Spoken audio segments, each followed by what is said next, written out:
జీవుణ్ణి ముందు అన్వేషించి పట్టుకొని తరువాత వాడి మూలాన్ని అన్వేషించాలి. జీవుడు ఎవరండి? ఈ దేహం కాదు కదా, ఈ జడం ప్రాణం కాదు, మనోమయం కాదు, విజ్ఞానమయం కాదు, ఆనందమయం కాదు. వాడెవడు? అహం. అహం. వాడు ఉదయం లేస్తున్నాడు, రాత్రి పడిపోతున్నాడు, ఉదయం లేస్తున్నాడు, రాత్రి పడిపోతున్నాడు. ఈ ఆట చాలా రోజులు ఆడి ఒకరోజు ఇంకా లేవకుండా పడిపోతాడు. అది మరణం. అంతే. వాడు ఇంక ఇందులో ఉండడు, ఇంక లేవడు ఇందులో. అది మరణం. మరణం అంటే మనం ఏదో బెంగెట్టేసుకుంటాం, ఏమీ లేదు. పడుకున్నవాడు ఇంకా లేవడంతే. దానికి ఎందుకు బాధ? నాను శోచంతి పండితాః. పడుకున్నవాడు ఇంక లేవడు, ఫినిష్.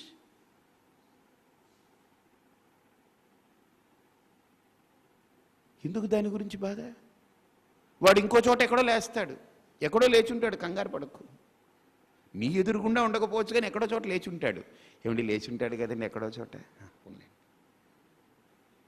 దీనికి ఎందుకు ఆనందం, దానికి ఎందుకు దుఃఖం? వాడి పని వాడిది, నీ పని నీది. ఇక్కడ గుర్తుపెట్టుకోండి, ఇక్కడ మనం మనల్ని చక్కబెట్టుకోదానికి వచ్చామే. కానీ మీరు అనుకోవచ్చండి, ఒక్క సత్యం చెప్తాను, నా భార్య నేనే ఉద్ధరించాలి, నా భర్త నేనే ఉద్ధరించాలి, నా పిల్లల్ని.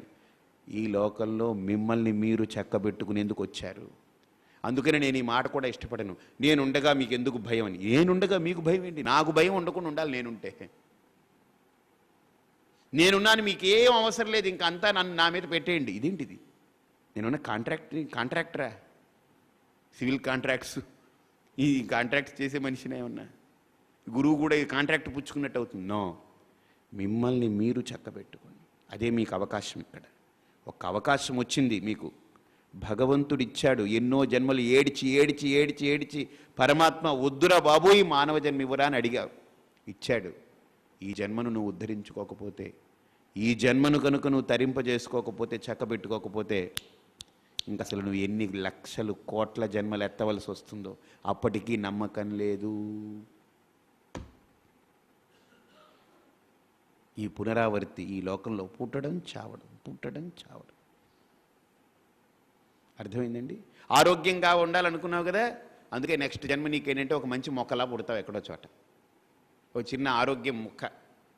ఆ ఏచూరి గారి పీకి దాని అందరికీ నూరి పోస్తుంటాడు అనమాట. ఏచూరి పాచూరి నాచూరి కాచూరి అనుకుంటూ వెళ్ళి పోస్తుంటాడు. ఆరోగ్యం కావాలి కదా నీకు, ఆ మొక్క కింద తయారవుతావు వచ్చే జన్మ. ఇంత అమూల్యమైన జన్మ.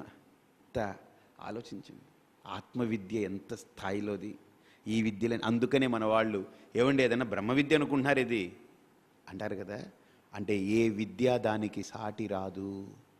రాజవిద్యా రాజగుహ్యం పవిత్రమిదముత్తమం ప్రత్యక్షావగమం ధర్మ్యం సుసుఖం కర్తుమవ్యయం. ఏంటండి ఇది? మన సంపద ఏంటండి? అఖండమైన సంపద మనకుంటే, వీళ్ళు ఏదో మొక్క తొక్క అనుకుంటూ వాటి వెంట పడితే ఏం చేస్తారు? నో డౌట్ ఆయుర్వేద శాస్త్రం ఉంది, ప్రకృతి చికిత్స ఉంది, ప్రాణాయామం ఉంది. నేనే చెప్తున్నాను కదా, యోగాసనాలు చేయాలి, ప్రాణాయామం. అవి ఎందుకు? ఆధ్యాత్మిక సాధన నా లక్ష్యం, బాస్. ఇవన్నీ ఏదో శరీరం ఉంది, ఇబ్బంది పడకుండా కొంతవరకే, అంతేగాని అసలు ఆధ్యాత్మికత ఎందుకండి? ఆరోగ్యంగా ఉండాలి కానీ మనిషి. ఇదేంటిది? ఆరోగ్యంగా ఉంటావు, ఎంతకాలం ఉంటావు? చచ్చేదాకా ఉంటామండి. అది చచ్చిన తర్వాత మళ్ళీ ఏదో పుడతామండి, ఎక్కడో పిల్లి పిసుక. అప్పుడు మరి ఆరోగ్యం. ఆద్యంతవంత కౌంతేయ నతేషు రమతే బుధా. ఏది ఈ లోకంలో అనిత్యమో, అనిత్యమైన దాన్ని పట్టుకుని ఏ బుద్ధి గల్లవాడు కూడా ఊగడయ్యా అర్జున. నిత్యమైన దాన్నే బుద్ధి గల్లవాడు పట్టుకుంటాడు. అనిత్యం కదా అని వదిలేం. చూడండి, చాక్లెట్ మనం తింటాం, దానికి రేపర్ ఉంటుంది కదా. ఆ రేపర్ ఎలాంటిది? చాక్లెట్ని కాపాడడం గురించే రేపర్ ఉండాలి, అంతేగాని రేపర్ గురించి చాక్లెటా?